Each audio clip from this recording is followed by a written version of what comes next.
আরাফার দিবসে সিয়াম রাখা। আরাফার দিবসে সিয়াম রাখবেন কোন দিন? আরাফার দিবস হলো সারা পৃথিবীর মানুষ হজ করার জন্য বর্তমানে সৌদি আরব আছে। হজের বিভিন্ন কার্যাবলীর একটা ফরজ কার্যাবলী হলো হাজিদেরকে আরাফার মাঠে অবস্থান করতে হয়। যেই দিনটাতে হাজিগণ আরাফার মাঠে অবস্থান করবেন ওই দিনটাকে বলা হয় ইয়াউমুল আরাফা, আরাফার দিন। এই বিষয়ে রাসূল সাল্লাল্লাহু আলাইহি ওয়াসাল্লামের হাদিস সহিহ মুসলিমে বর্ণিত আছে। রাসূলুল্লাহ সাল্লাল্লাহু আলাইহি ওয়াসাল্লাম বলেছেন, সিয়ামু ইয়াউমি আরাফা আহতাসিবু আলাল্লাহ আন ইউকাফফিরা আস-সানাতাল্লাতী ক্বাবলাহু ওয়াস-সানাতাল্লাতী বা'দাহু।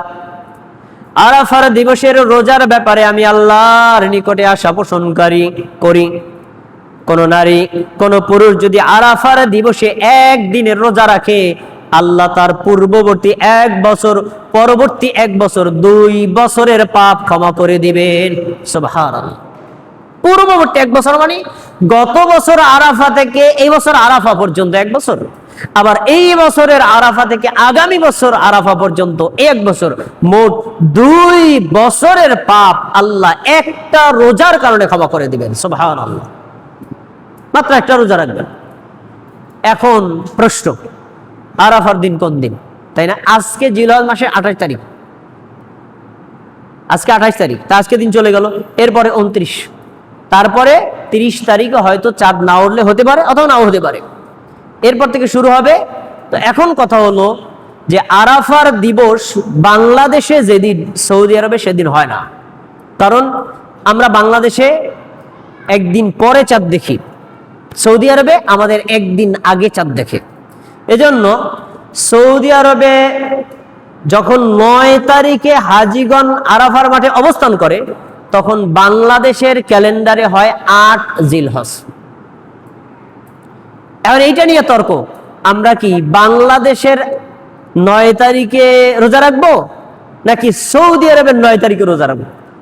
এটা একটা প্রশ্ন। সহজ সমাধান। হাদিসে যেভাবে উল্লেখ করা আছে, হাদিসে তারিখের কথা উল্লেখ নাই, আরাফার মাঠ, আরাফার দিনের কথা উল্লেখ। যদি আপনি ওই দিনের দিকে ফলো করেন, তাহলে আপনি খেয়াল রাখবেন সারা পৃথিবীর মানুষ আরাফার মাঠে কোন দিন উপস্থিত হয়েছে ওই দিন। বাংলাদেশের তারিখ যেদিন হয়, তাহলে কি হয়? আরাফার মাঠে যেদিন হাজিরা অবস্থান করবে সেদিন সৌদি আরবে 9 তারিখ, বাংলাদেশে 8 তারিখ। আর আপনি যদি এই হিসাব করেন, না আমার আরাফার মাঠ দরকার নাই, 9 তারিখটাই হলো আরাফার তারিখ, তাহলে বাংলাদেশের 9 তারিখ যেদিন সেদিন করতে পারে।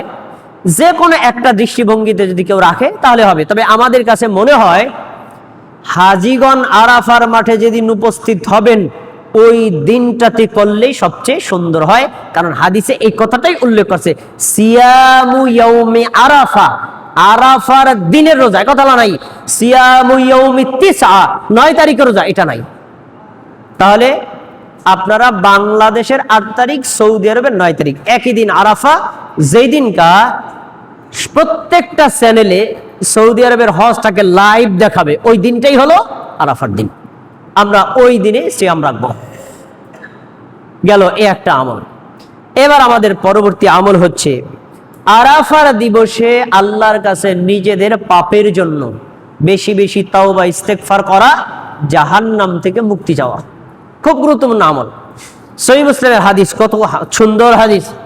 রাসূলুল্লাহ সাল্লাল্লাহু আলাইহি ওয়াসাল্লাম বলেছেন, মা মিন ইয়াউমিন আকসারু আন ইউতিকাল্লাহু আবদাম মিনান নার মিন ইয়াউমি আরাফা। আরাফার দিবসে আল্লাহ তাবারাক ওয়া তাআলা এত বান্দিকে জাহান্নামের আগুন থেকে মুক্তি ঘোষণা করেন, বছরের অন্য কোন দিনে, অন্য কোন রাতে এত বান্দিকে জাহান্নামের আগুন থেকে মুক্ত ঘোষণা করেন না। নাজাত দিয়ে দেন ওই দিনে। কোন দিন? আরাফার দিনে। কিভাবে? তার বর্ণনা হাদিসে আসছে। সুম্মা ইয়াদুনু, আরাফার দিবসটা হলো এমন এক দিবস, ওই দিবসে আল্লাহ বান্দার কাছাকাছি এসে যায়। সুবহানাল্লাহ। কাছাকাছি মানে আল্লাহ আছেন আরশের উপরে, আল্লাহ আরশ থেকে প্রথম আসমানে নেমে আসেন। তারপরে সুম্মা ইউবাহি বিহিমুল মালায়েকা, আল্লাহ রাব্বুল আলামিন ফেরেশতাদেরকে বলেন, আমার ফেরেশতারা, তোমরা বলছিলাম মানব জাতিকে সৃষ্টি করার কোনো দরকার নাই, আমরা 24 ঘন্টা আল্লাহ আপনার ইবাদত করি, আপনার গুণকীর্তন করি, আবার মানুষ বানাবেন কেন? ওরা মারামারি, কাটাকাটি, খুনাখুনি, সিলাসিলি, অন্যায় কাজ করবে, এগুলোকে দরকারটা কি? আজ তোমরা আরাফার মাঠের দিকে তাকায় দেখো, সারা পৃথিবী থেকে 40 লক্ষ হাজি আমার ডাকে সারা দিয়ে আরাফার মাঠে উপস্থিত হয়েছে। যারা উপস্থিত হতে পারে নাই, যার যার ঘরে থেকে, যার যার মসজিদে থেকে, যার যার দোকানে থেকে, যার যার খেতে থেকে এই দিনটাতে আমার কাছে নিজের পাপের জন্য তাওবা করছে, আমার কাছে তার নিজের জাহান্নামের থেকে মুক্তি প্রার্থনা করছে। এদের তো তোমরা সৃষ্টি করতে নিষেধ করছিলা, দেখো তো আমার বান্দারা আমার কিভাবে আনুগত্য করছে। তারপরে আল্লাহ ফেরেশতাদেরকে বলেন, তারা কি চায়?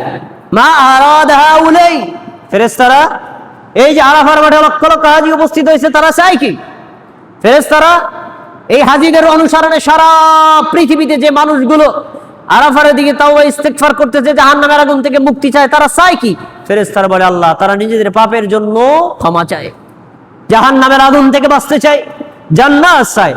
আল্লাহ তাবারাকা ওয়া তাআলা তখন ফেরেশতাদেরকে সাক্ষী রেখে বলেন, তোমরা সাক্ষী রাখো এই আরাফার মাঠে যারা উপস্থিত হলো, যারা তওবা ইস্তেগফার করলো, যারা এই দিনে জাহান্নাম থেকে মুক্তি চাইলো, আমি আল্লাহ তাদেরকে ক্ষমাও করলাম, জাহান্নামের আগুন থেকে নাজাত ঘোষণা করে দিলাম। সুবহানাল্লাহ।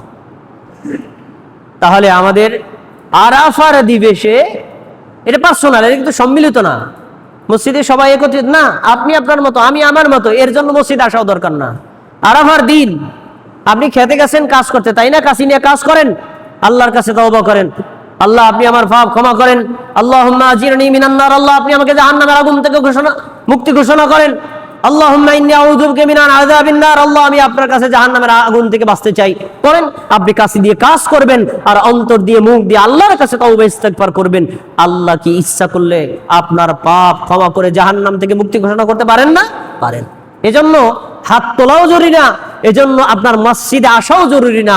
আপনি যে হালতে থাকেন, এই দিনে আল্লাহর কাছে নিজেদের পাপের জন্য ক্ষমা চাইবেন আর জাহান্নাম থেকে নাজাত ঘোষণা চাইবেন।